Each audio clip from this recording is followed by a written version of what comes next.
मला ही मुलगी आहे. हो. माझी ईशा आहे, की मला असं वाटायला लागलं की नाही, मी माझ्यासाठी नाही घेणार, पण मी माझ्या ईशासाठी नक्की घेणार. हं. काहीही करणार. आपण पॅरेंट्स आहोत बरोबर. आणि मुलं ही म्हणतात ना, पहिली ही इथली गोष्ट आहे.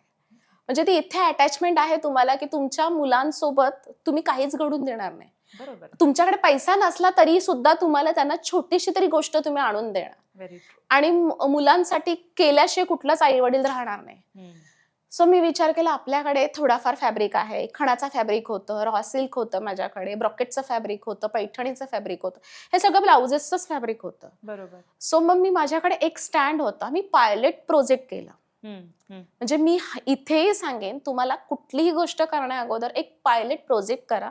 एक 50 ते 60 गोष्टी म्हणजे बरोबर. 50 ते 60 असे तुमच्याकडे प्रोडक्ट असले पाहिजे ते विकण्यासाठी. हं. की ते तुम्ही पहिले हळूहळू स्टार्ट करा. Very true. त्याच्यानंतर तुम्ही मोठ्या गोष्टीला हात घाला. मग मी तोच पायलट प्रोजेक्ट केला. एक हार्डली माझ्याकडे 70 ते 80 फ्रॉक होते. अच्छा. हां. लहान मुलांच्या कपड्यांचे. हां, कपड्यांचे. ते मी बरं. बनवले.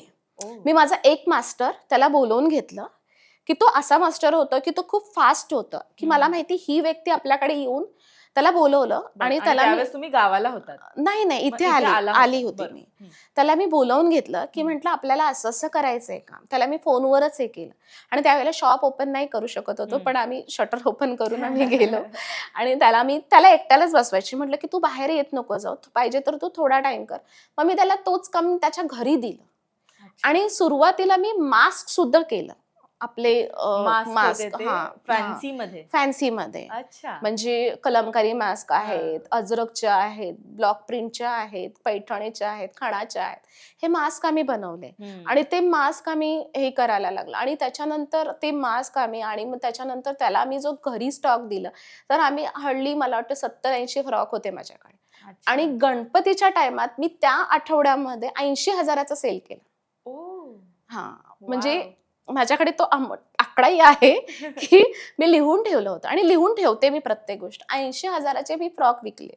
फक्त मुलींचे. मुलांचं काहीच नव्हतं तेव्हा. हं, हं, हं.